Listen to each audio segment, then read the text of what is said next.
Welcome to the Big Old Bad Old Broadcast. I'm glad you're here. I am CharLee Simons, your host here on Do Not Talk. Talk about two things you're never supposed to talk about: politics and religion.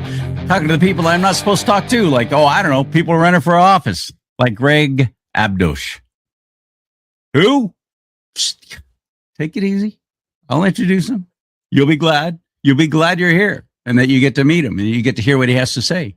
You get to hear what it's like to actually run for office. You get to experience the life of somebody putting it all on the line, putting their reputation out there, putting oftentimes their own money, having to run for office. You want to get hero status with me? Tell me you're running for office, as long as you're a conservative. If you're on the left, I figure that's what you do. You want your cushy little government job, so that's what you do. You run for anything, even dog catcher. On the left, they're permeating local office and state, county, city. Look what's happening in Avenal, California. You've seen that? What's going on? They had a special election to recall 4 of the city council of the town of Avenal. It's just a little old farming community in the San Joaquin Valley, Central California, Fresno area. And Avenal, 75% of the people who lived there who were registered to vote and actually voted in this recall election said, yeah, get them out. 75% said we want them gone. They suck. We weren't paying attention. We let them sneak in. We didn't get involved. And now we're paying the price and we want to fix it. We want to fix it. So they had an election. These 4 city council members have all said, no, we're not leaving. And the law is involved. And they had a city council meeting and a lot of the residents showed up and they were pissed. They had encounters with the police department. They're saying, listen, you work for us. What are you doing? What are you high? Get these people out of here. We voted them out.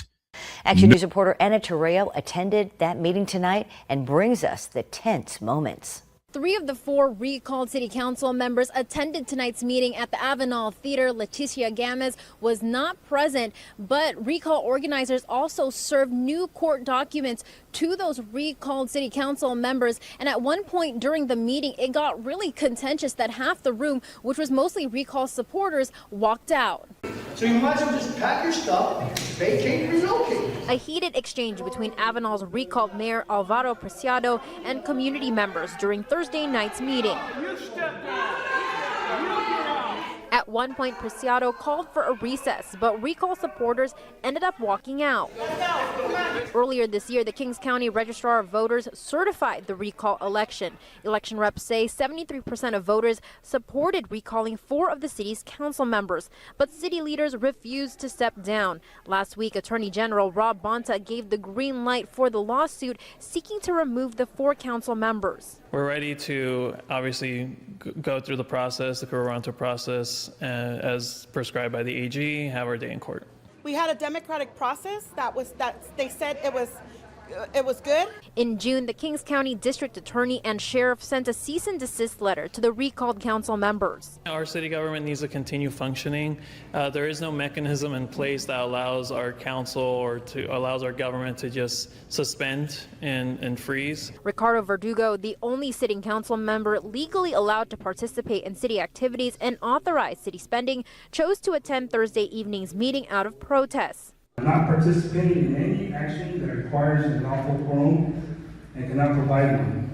I will not participate in closed session. I just hope they realize that they're putting themselves in a situation they don't want to be in. Proponents of the recall say they are fed up with the lack of transparency and the disrespect from city leaders. I think you guys lost the moral compass a long time ago. I believe, can you please look at me when I'm talking to you guys? But they are not surprised that Preciado, Reynosa, and Hernandez showed up to Thursday evening's meeting. Our citizens are tired of it. We're done. We want to see them out of their position. We want our vote to be honored. Nope. We're not leaving.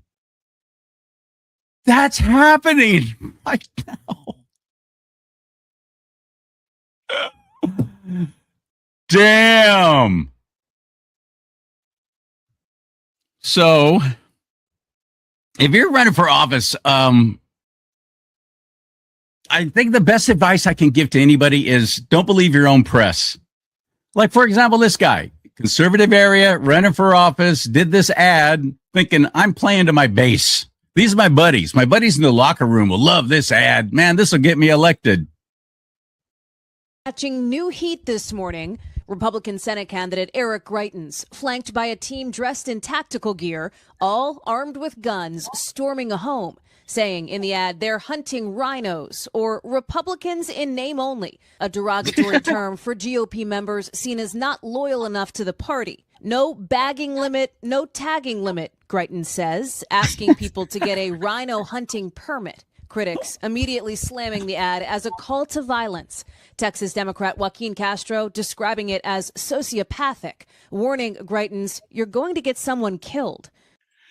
Coming from the left, who loves to incorporate their base to go to riot and to turn violence into anything that they want to see stopped. That's hilarious. A conservative commentator calling it a dumb, dangerous troll. Facebook taking down the video, which has not aired on TV, only posted online. Twitter leaving it up in the public interest, it said, but with a warning it violated the company's abusive behavior policy. Greitens' campaign manager, in a statement to NBC News, says those who have an issue with the video and the metaphor are either lying or dumb. We believe big tech and its oligarchs are both, with Greitens tweeting and touting a news story about the controversy. We have announced a great wake-up call.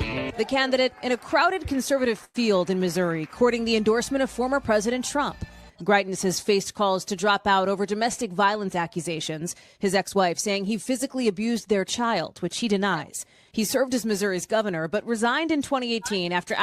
Wait a minute. Let's take that back. Was that a current wife or was that an ex-wife? Let me take it back a little bit. I want to hear, was that an ex-wife that said that? Domestic violence accusations, his ex-wife saying he physically abused their child, which he denies. There it is. Ex-wife. Again, all you got to do is even make such a claim and everybody goes, oh, it must have happened. Ex-wife. Embittered ex-wife. He served as Missouri's governor, but resigned in 2018 after allegations against him of sexual abuse and blackmail and criminal charges that were later dropped. His new video coming at a time of increasing concern over political violence. Charges, by the way, doesn't mean you're guilty. And the fact that the charges were dropped, they obviously did what they could to get this true conservative out of there by just with a smear campaign. I keep seeing this over and over and over again. With the January 6th attack back in the headlines during this month's hearings about it on Capitol Hill, lawmakers reporting death threats in the months since the insurrection, including Republican Adam Kinzinger sharing an anonymous letter he received threatening to execute him, his wife, and his infant son. There is violence. How about that? Huh? In the future, I'm going to tell you. And until we get a grip on telling people the truth, we can't expect any differently. Some of Eric Greitens' Republican primary opponents are criticizing him, with one calling the ad completely irresponsible. Democrats are casting this as a political issue with national implications. Congressman Eric Swalwell, for example, blaming Republican leaders Mitch McConnell and Kevin McCarthy for failing to confront and condemn, in his words, MAGA radicals. Did you catch who made that statement? Eric Swalwell.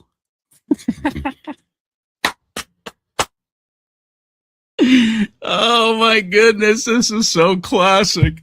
I'm looking forward to getting to know Greg better. So let's get him into the mix now, get him on the show and Do Not Talk. Are you ready? Hit it.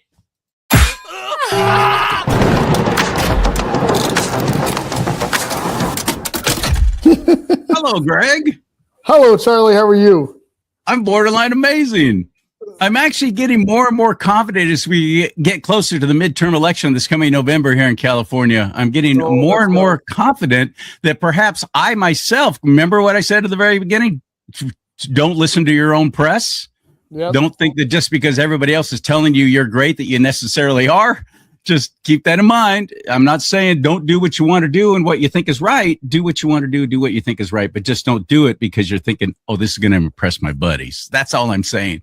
So I don't do anything because this is going to impress my buddies. But that dude in Missouri has definitely been quite a lightning rod.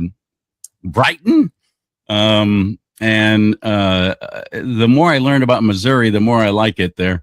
But and my friend Mike Cook is there. I'm going to be on the air with him tonight. As a matter of fact, 6:15. We do a show called Talk About It. CharLee and Mike talk about it. But so I'll be right here on this channel as well. By the way, this is Greg ABDOUCH. Did I say that right? You did. You did perfect.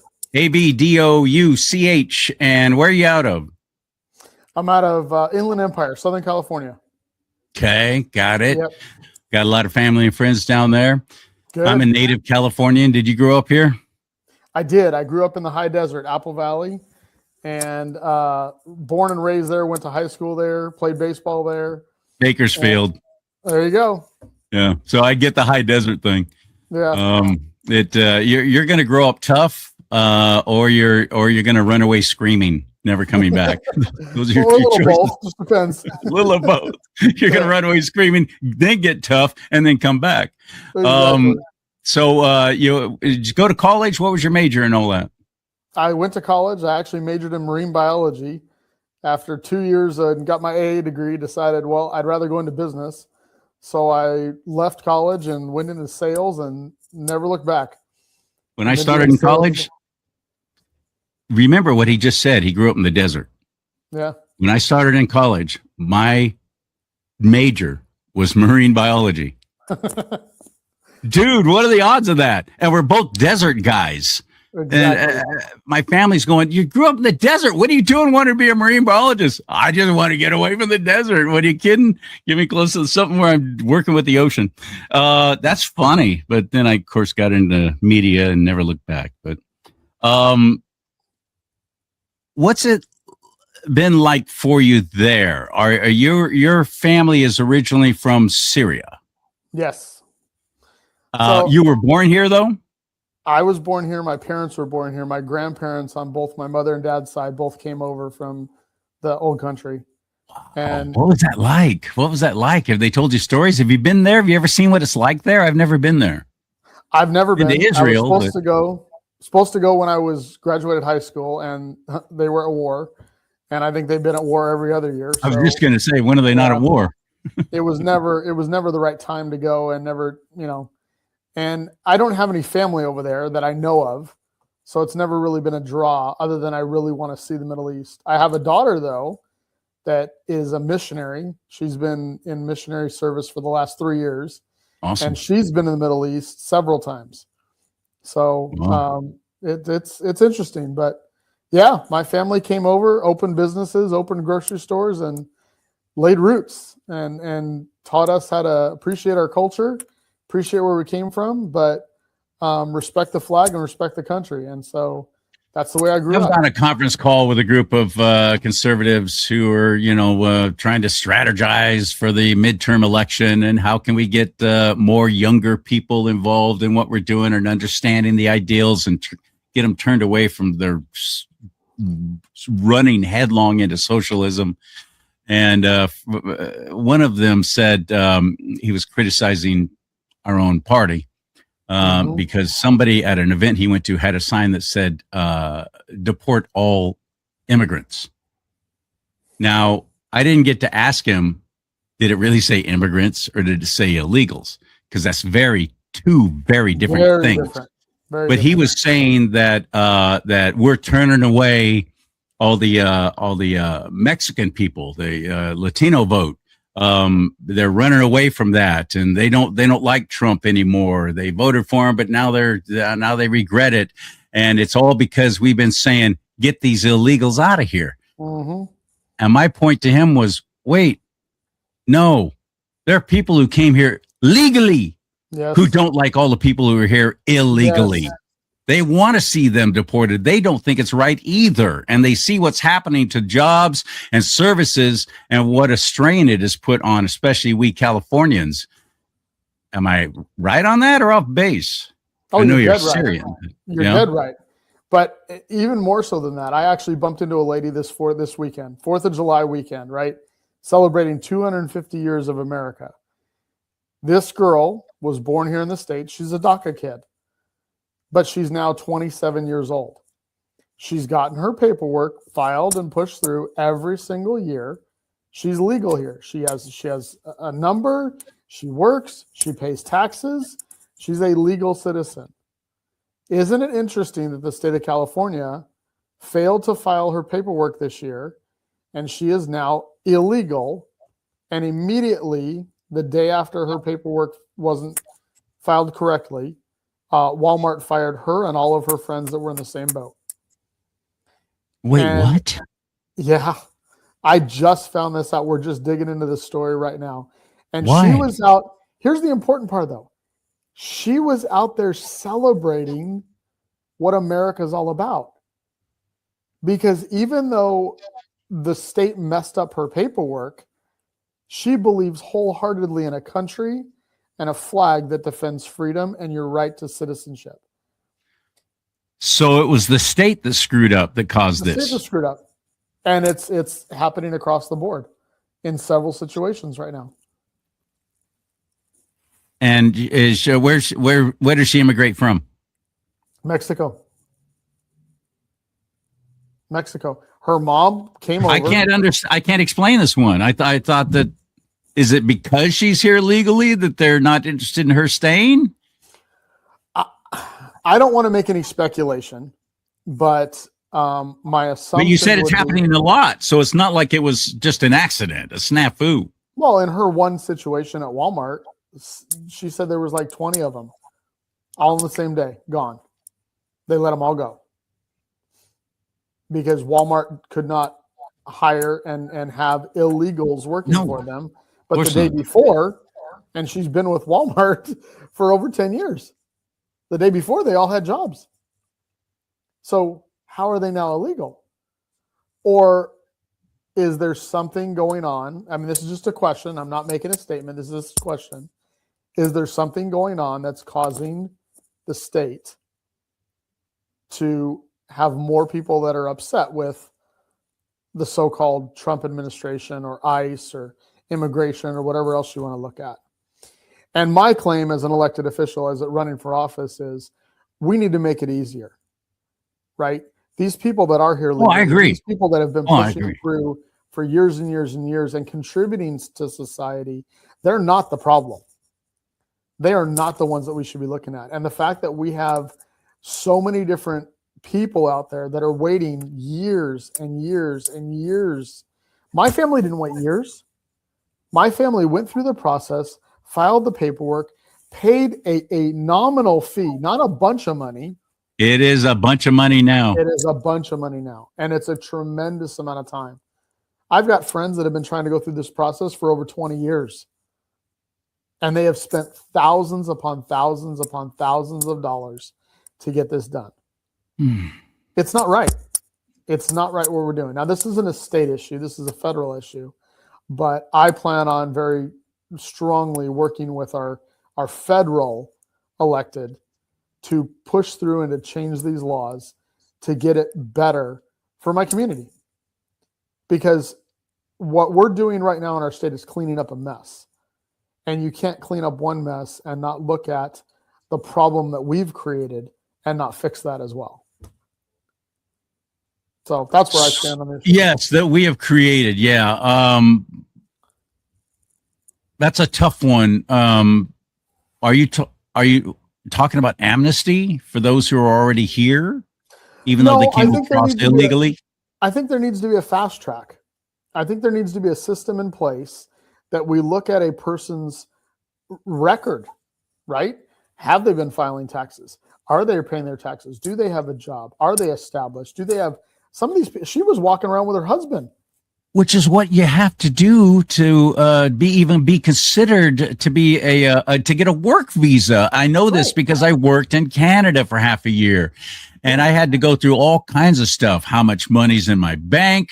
Do I have somebody to stay with? Who are they? I had to get them on the phone at customs. I had to get them on the phone, and they had to say, yes, he's got a place to stay. He's invited.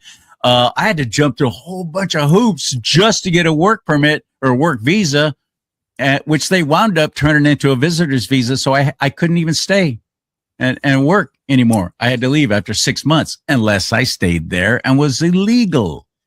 That's Canada. all countries have very stringent rules and regs before you can be considered to just come waltzing right in and go, hey, I live here now. Where are the freebies? But look at what we did under 4 years of Biden. Appalling. So you're right when you say we've done this to ourselves. Absolutely, we have.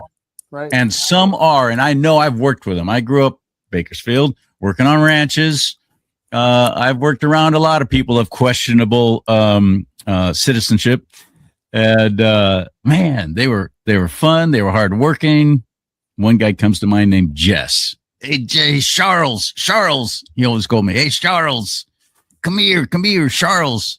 Yeah, Jess, we got to go over and we got to mow those irrigation pipes in the back 40 acres. Right now, or later. Yeah, no, right now, Jess. We're going now. Get the tractor. We're going now. I loved him. He was fun. And so that's what I grew up with. Where I went to school, I was the minority. I was the minority white kid. But you're right. We make it so difficult, but yet the simple basic things like what I just talked about. Do you have money, or are you just coming in to get on welfare immediately? Didn't seem to matter. Just come right on in, come walking in. Oh, by the way, here's a debit card with $2,000 on it from your Catholic Charities buddies, which was actually from FEMA, which means it was our tax dollars. Oh, and here's your free phone. Oh, by the way, here's an attorney that we are going to take care of. Won't cost you anything, who will help you get all set up with all the kind of freebies and stuff you need and a place to live. Oh, speaking of a place to live, where do you want to go? We'll send you there. That happened for 4 years, Greg. Yeah. 4 years. Up to 50 million people here illegally. So when President Trump started saying, everybody's going back, I was one of the ones going, yeah, everybody has to, and you're going to do it right. But we do have to make it easier, because what Greg just described is absolutely, that's reality. It is so expensive now. And all the hoops you have to jump through and all the fees you have to pay. And that's the bottom line right there, isn't it? It's all about the money, isn't it? But they're not even asking any kind of questions that they asked me to go work in Canada. We don't ask those questions at all. We don't care. No. Oh, you got some kids with you? Well, we're going to set you up immediately to get $1,500 per kid per month, or whatever the amount was, something stupid like that. And, they're your kids because you say so? Well, okay. But Greg, it's crazy. Yeah, it is crazy. And I was in construction for over 20 years. You get it. You worked with a lot of illegals. So guys that worked with me were here. And guys that own businesses that were going through the process of trying to get their citizenship. One guy, he was doing it for 18 years. He has 5 kids. He's married. He's the only one in his family that wasn't, quote unquote, legally citizened here. Yet he had already put up almost $20,000 and 18 years to go through the process. He was at the last step before COVID hit. And when COVID hit, they literally told him, after COVID came back online and, the world went back to somewhat normal, oh, you got to go back and start at square one. Shut up. Or you can go back to your natural born place of origin. That was still under Biden, by the way. Correct. This is under Biden. Go back to your original place of origin, stay there for 30 days. And come back illegally. And then come back as a immigrant. Or what is that term when they're running away from an oppressive government? Asylum seeker. Yeah. That gets you automatically. In. Anyways, that's enough about federal stuff. Let's go into the state stuff. Yeah, let's go into the state stuff, because you're running for state office. You're running for assembly. I am. In what district? 45. Right. So anybody who's like, well, most people don't even really know what an assembly person does. But you want to see a good example of somebody who takes the ball and runs with it. Carl DeMaio, love him or hate him. Personally, I'm not all that crazy about him, but I sure do like the stuff he's done. And because of him and his pushing of this coming November on the ballot, is going to be, I mean, forget the Senate, the federal Senate not passing the Save America Act and not doing anything with it. He's got it on the ballot that you have to show ID to vote. Yes. Yes. And that's on the ballot because of Carl DeMaio. And that's what an assemblyman can do. Not only is it on the ballot, Charles, it's on the ballot with a 70% rating. 70%. We don't have 70% Republicans in this state. That means this is a bipartisan approval, 70%. As long as we get out and vote, we will have voter ID. Yeah. As long as we actually show up. Which is great. And then we got to get rid of these mail-in ballots. And I'm not talking about the the stuff for shut-ins and the both serving overseas in the military and so on. That's an absentee ballot. It's a very different thing. What Governor Hairdo did during the COVID shutdown, all under the guise of it's for our own good, so we don't have to go to a polling place. It's better. We'll just mail a ballot to you. Well, I serve with a sergeant in the State Guard, Army State Guard, who has been at the same house for over 20 years, and he gets 5 ballots every election. 5. He lives there by himself. It's his place. 5 ballots. Now, if he was dishonest, he could easily fill out for whomever or whatever he wants, all 5 of those ballots, mail it in. But he's not that kind of guy. Right.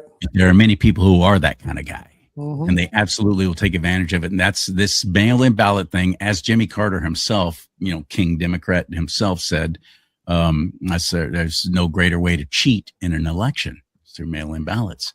Can you do anything to get rid of that as an assemblyman? What could you do? So there's a bunch of things that we can do actually as an assembly person. And that's one of the reasons why one of the things I stand on is you got to speak up, right? You have to actually talk.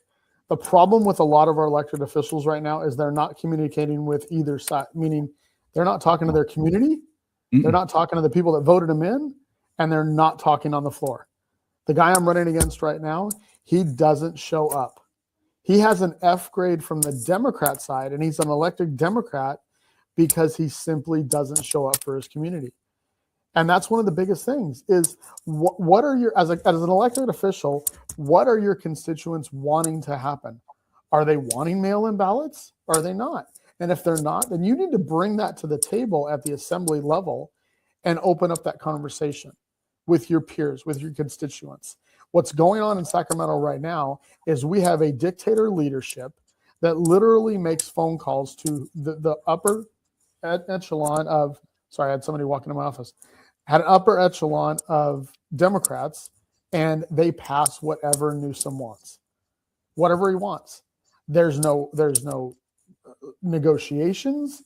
There's no conversation, and that's one of the biggest. They're having emergency meetings. I mean, when Nick Shirley came to California and started busting the fraud here, they have an emergency midnight session and decide, we're going to pass this law to stop Nick Shirley. It's insane what's going on. Assembly Bill 73? Yes. This is crazy what's happening. And they're just doing it. It's like, well, this is their last ditch effort. It's almost as if they see the writing on the wall and they know that they're about to lose it all. Or am I being too confident? No, I think that's exactly what's going on. I think they're nervous. I think that's one of the reasons why you saw what happened in LA in such a big way. I think that's why you have a governor. Like, how do you make a statement? How do you make a public statement that says, oh, we have a break the glass scenario if it looks like Democrats are going to get shut out? I know. How do you make that and not get arrested for treason? So stinking arrogant. They're so arrogant. Yeah. And they know they got all the media on their side. Right. That's why I offer my show to folks like you who are running for office and no, because nobody else is. And it's definitely the other side. Mainstream media is not going to talk to you. They don't want you espousing your views because you're speaking for so many of the people you live with, your neighbors, your friends, your family. They feel the way you do. Now we just got to get them rallying together and actually show up to vote. Get registered. Let's start there. Register to vote.ca.gov. Register to vote.ca.gov. Just freaking get registered to vote. A third of the state of California claims to be Christian, yet only about 40% of them are even registered to vote. Greg, just the Christian vote could turn the state around in an election or two, but we're not. Well, let me tell you how important that is right now, registering to vote. If you are listening to this program and you have any friends or yourself are not registered to vote and you register, let me boil this down just in the 45th, just in my district alone. That vote technically counts twice. Let me explain that, right? Because one, you're not on any list yet. So if you register to vote and you vote Republican or you vote Christian conservative, however you want to call it, you vote for me, then your vote not only goes towards me, but it actually goes against him because it's a point that never existed before. Does that make sense? So it's so important to register to vote. But not just yourself. Here's where we miss this as conservatives in this state. We think, oh, you know what? Okay, if I do it. No, I don't want you to do it. I want you and 10 of your friends to do it. I want you to talk to your neighbors. I want you to talk to the people you go to church with.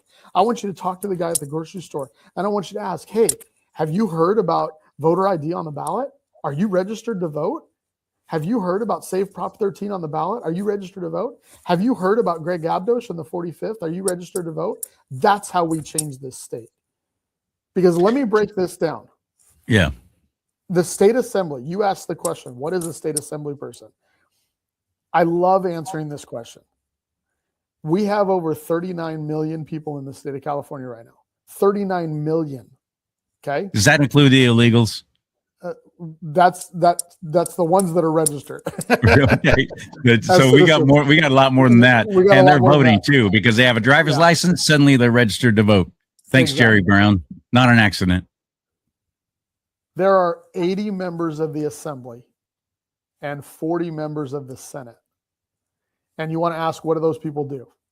Okay, that's 120 people out of 39 million that dictate your gas prices, your energy costs, your insurance rates, your grocery costs, your housing costs, regulations, your roads, your businesses, regulations, your errors, everything that we deal with in this state is being dictated by 120 people sitting in Sacramento.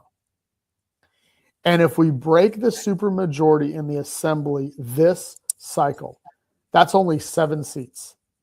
If we break the supermajority, that's not given. What he's saying is that's not even giving us a majority. That's just making sure we're not in the super minority, which is where we are now. Right. So much, there's so few of us holding elected office in California because we've ignored our civic duty of voting.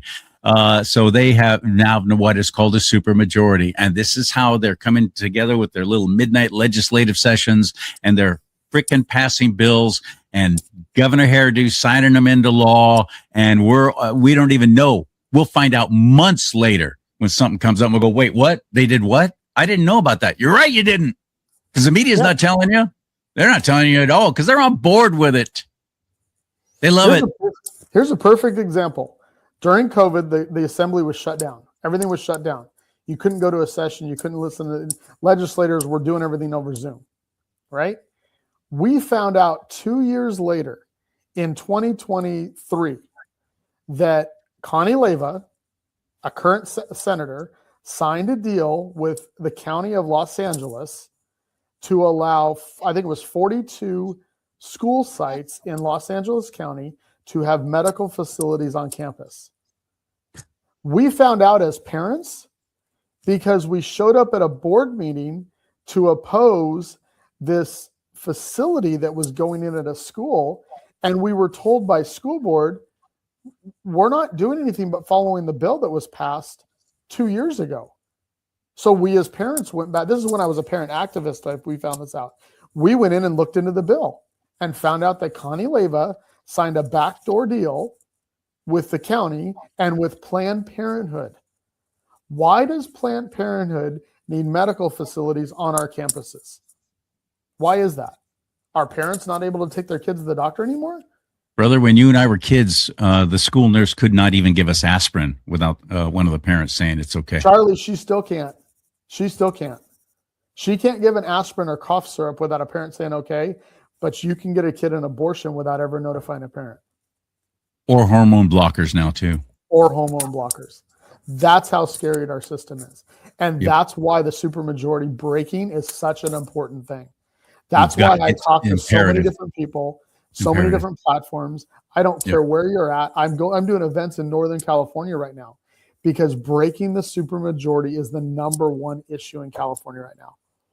We break this and the Republicans all of a sudden have a seat at the table. Let's start by getting rid of the jungle primary, please. I wouldn't doubt that, please. Well, no, let's start with that. Most people don't even know what that is. They don't realize why it's so imperative that we actually show up to vote in the primary election, not the midterm, the primary election, because that's where elections are won and lost in this state now because of the jungle primary, which I hate, which means the top two vote getters go on. So time and time again, we have two Democrats going for the same office, or a Democrat and a rhino that's been planted by the Democrat into a central committee in some wherever. Los Angeles is notorious for that. San Francisco as well. You'll have a good, strong conservative actually running for office in your area, and your own central committee will bring up a rhino who's all shiny and pretty and says the right things and is the right demographic and everything's good, and run it against the conservative Republican in that election. That's not an accident. Somebody's getting paid a lot of money to do this crap. And it's their agenda. They worship the government. This is all socialism, man. This is how you either do it like they've done it in New York, where you have just a tremendous amount of stupid people willing to vote for their own demise, or you do it very sneakily like California has. Little bit at a time, keep knocking away at it. This is when I hear media people saying this is the most important election of our lifetime. I've heard that for 20 years now, and I'm like, oh, quit. It is important, yes, but in your lifetime. Now I'm saying that in California, this coming November is the most important election in our lifetime. Period. It's gonna win or lose here. This is our stand that we're going to have to take this coming November. So please get registered to vote. Register to vote.ca.gov. Vote for people like Greg ABDOUCH in his district, in your district there in Apple Valley, San Bernardino. You see his name on the ballot, vote. But don't just vote for him. Do a little research. Actually, open out that voter pamphlet that you get before you get the ballot and start reading about some of these people who are running and make a decision. Please, I beg you to put some time into this, because here's what we do. Midterms, we suck at showing up. We as the right, we just suck at it. We got to change that. And even in presidential elections where we'll show up, we won't vote the whole ballot.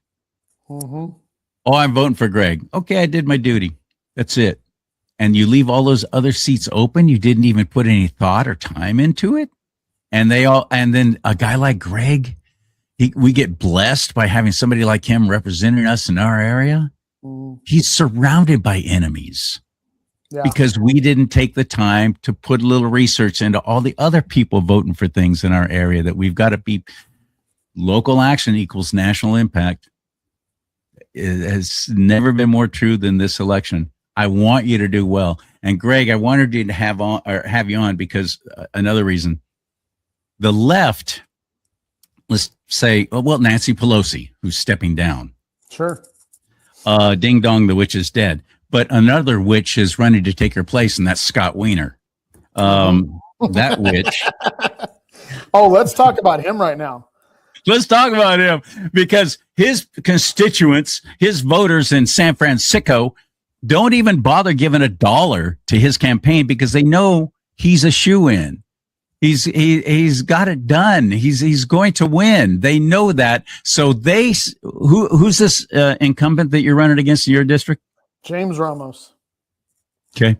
They know James is in a little bit of trouble. This guy, Greg ABDOUCH, is making some inroad. He's getting some traction. He was on CharLee's show. So that means 23 people at least have seen and heard what he has to say. We're going to send money to Ramos. We're going to send money to him. San Francisco Democrats are sending money to all these other districts to fight against people like Greg. Right. Do you understand what's going on? And they got a lot of money, and they know their little queen is going to win anyway. So they're going to run or help support people who are running against great conservatives like Greg. This is why we got to pay attention. And I'm asking you to please send him 20, send him 50. He can do so much. His campaign can do so much. And if he's paying out of pocket to run for office like this is horrible. On the right, so many of us, there aren't very many Steve Hiltons who've got a fortune already. There aren't very many people who've got that kind of money to sustain a campaign, which is getting more and more expensive every election cycle. We got to help out grassroots people like Greg. We've got to. Come on. Please make the effort. Where do we find you? It's easy. My last name, ABDOUCHFORCA.com. It's that simple. Go to my website. ABDOUCH4CA.com. Yep. I'm on Instagram the same way. I'm on my website the same way. Facebook the same way. Here's how important what you said is, right? I know we're hurting. We're all hurting. Like, you can't drive in your car and not be hurting because of the fact of gas prices. And I don't even care if you have an electric vehicle. The electric prices are just as high as the gas prices. It's just killing me. We can't buy a hamburger, drink, and a fries for $20 anymore. You really can't. But if you'll donate $20 a month to a campaign for a candidate that truly believes in this state and that's fighting for this state and their freedom, you will change elections. It's not just about voting for the right candidate at the right time. That's the easy part. That's the must do. That's the bare minimum. Getting involved in these campaigns, volunteering, having meetings, introducing the candidates to people that you know. And you don't have to live in his area to volunteer either. I'm sorry for interrupting, but I want to specify, you don't have to live in his area or in his district to volunteer. You can do phone banking stuff. You can make calls to people. Hey, do you know about Greg ABDOUCH? Do you know what he stands for?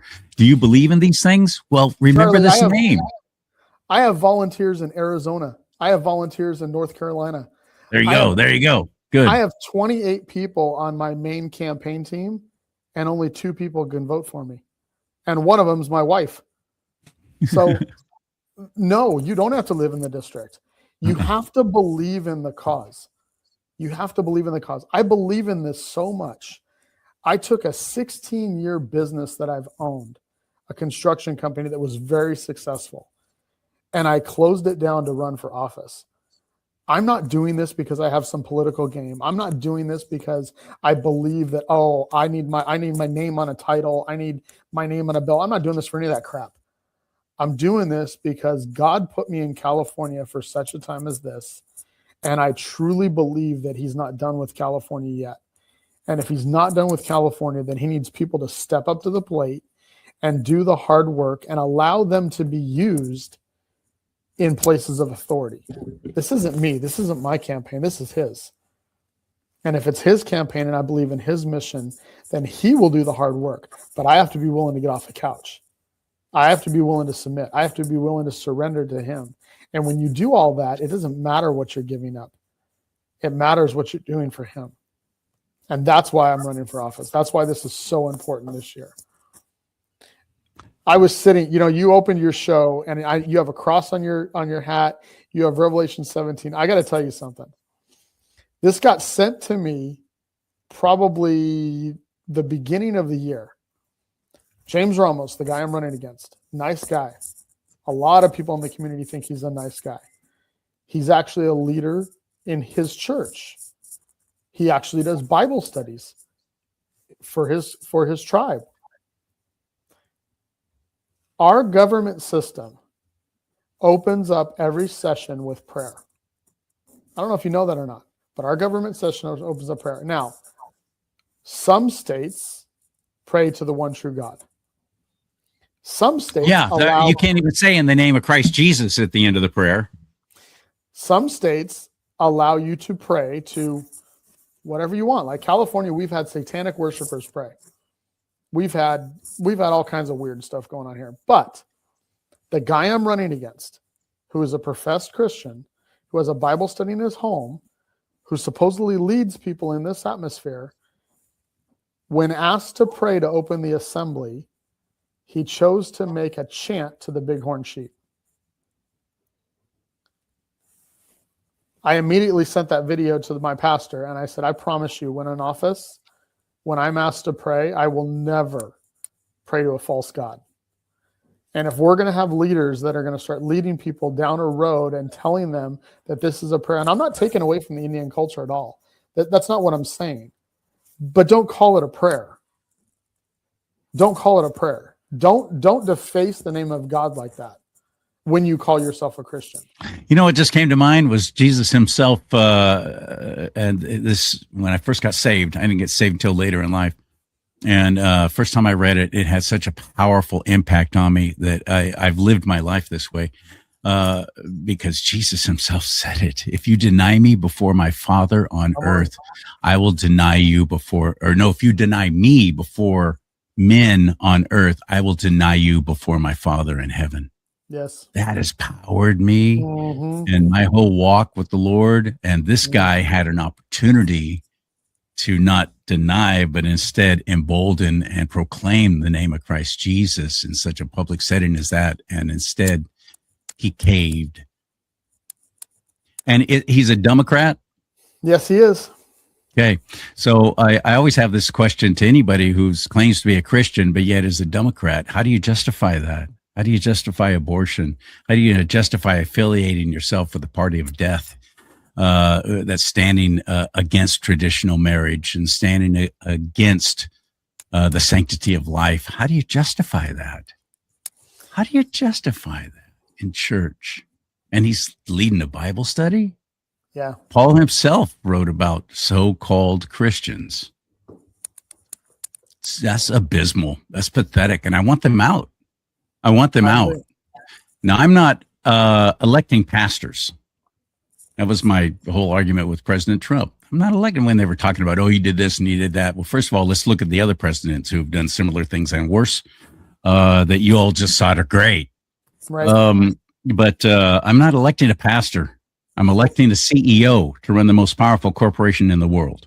That's what I'm electing as president. But I also don't abandon my, I'm fiscally conservative, but socially conservative as well. I don't abandon that. I'm not going to. And that's important to me. So I'm not saying every single elected person or anybody running for office has to be a Christian. I'm not saying that, but it sure would be nice if they were. A lot of guys like you who are real true conservatives and Christ Jesus, followers of Christ Jesus, I'm seeing, it's been my experience, are having pushback from their own party, including especially their Central Committee, the Republican Central Committee. How have they been with you? Careful, Charlie. You don't want to ask questions you don't want answers to. No, I do want answers. I want to know because I want these people out. I want them out. Republicans in my own district are endorsing a Democrat over a fiscally conservative Republican. I've even had other candidates in my area that have told me they are being asked to endorse the Democrat, and they are Republican candidates. I have had meeting after meeting after meeting, and here's what I say. I never asked permission to run for this seat. I only asked one person, and he told me yes. And so that's who I answer to, and that's the way I live my life. I never asked the Central Committee if I should run. I never asked other elected officials if I should run. And that pissed them off because you bypassed that little machine. Yeah, they hate that. But if we don't stand for something, we'll fall for anything. And in this day and age, if we're going to be an elected official and we're going to cry and whine and say that we're up against a supermajority and it's so hard in Sacramento and you don't know what we go through and you don't know and you're going to make all these statements. And then when you have a strong Republican candidate that puts their life on the line, right? This isn't easy. Running for office is not some joyride. No, heck no. You suddenly you got a target on your back. Oh, you take a financial hit, you take a an emotional hit. You have long hours. Like this isn't for the weak at heart. But I'm doing this because I believe in my community. And if you're going to do that and you're going to put a Republican label on you and you're a strong conservative candidate and somebody's going to endorse a Democrat over you and they're from your same party, like what are we standing for? What are we actually standing for at that point? Anybody in your district who's hearing this right now and did not know this about your own central committee, please start showing up at their meetings and start letting your voice be heard and start paying attention to what's going on in your own backyard. Yeah.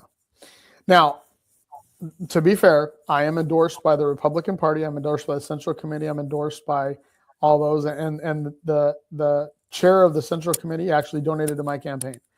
So I'm not saying anything bad about all of them, but the majority of the Republicans in my area that are elected officials have refused to weigh in on my race. And some of them have even weighed on the other side. And that's where I have a problem. Because these are the same people that for the last 7 years, me spending my own money to go to Sacramento to help them fight against bills, me spending my own money and my own time to try to get them elected because I believed in their cause over their opponent's cause.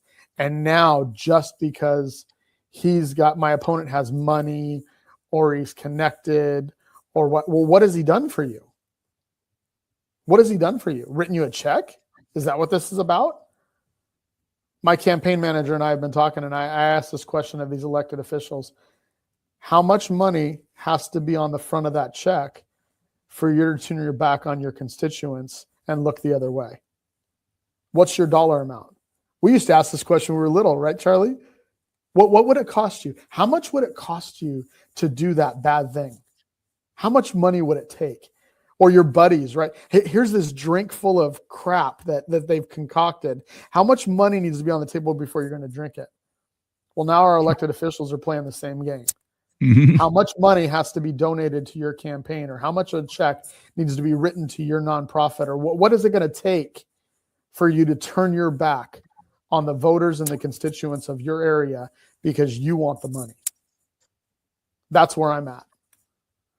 I told my campaign manager about 2 weeks ago, I said, I think I'm going to get ticked off and my gloves are about to come off. So congratulations, Charlie. You got it. Awesome. I've had enough. I've had enough of being in this state and watching what's going on and watching good people, the people of my community, the people in San Bernardino, the people in Fontana and Highland and Rialto and Redlands and Mentone and Devore. Those people deserve a voice. This country was founded on the fact that we take leaders, we take business owners and farmers and lawyers and doctors. We take people that are leaders in our community.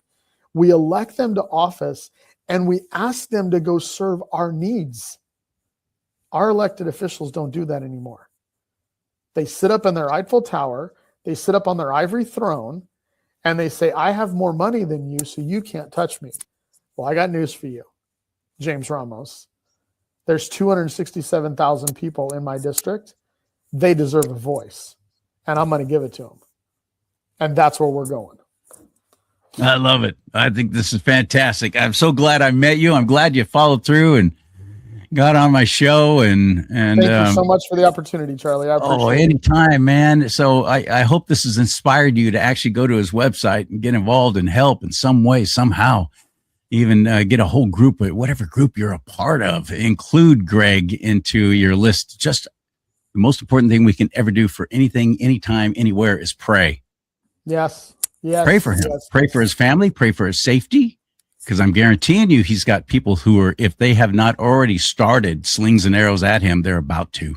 Yep. They're in the planning stages. Because they don't want to lose an inch of ground, because we have looked at 8 years of Governor Hairdo's disastrous policies, and a lot of us are finally frickin' waking up. Taken long enough, but I'm glad you're here.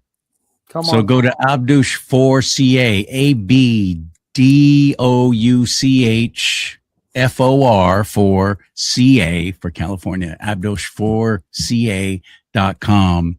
Yes. And get involved. Thank you, brother. Anything else we didn't cover you want to say? Nope. God bless you all. God bless what you're doing, Charlie. I thank you so much. And get out there and get involved. Don't let 2026 pass and you say, gosh, I wish I would have. This is the year. Yeah. Do it This year. is the year. Yeah. He's absolutely right. And you want to help this show and you want to get involved with what I'm doing, you can always do that through my website, which is right there, CharLeeSimons.com, CharLee, because my name's Charles Lee, CharLeeSim, just one M, ONS with an S on the end, CharLeeSimons.com. Get yourself one of these. Greg, you need one of these on your desk there. Let's talk about politics and religion. Big old 20-ounce coffee mug. Look at that baby right there. And of course, it's red. Got a lanyard in there right now. I got shirts, hats, all kinds of stuff at my website in the merch store, CharLeeSimons.com. May God bless you and keep you. May God bless America. But most importantly, America bless God.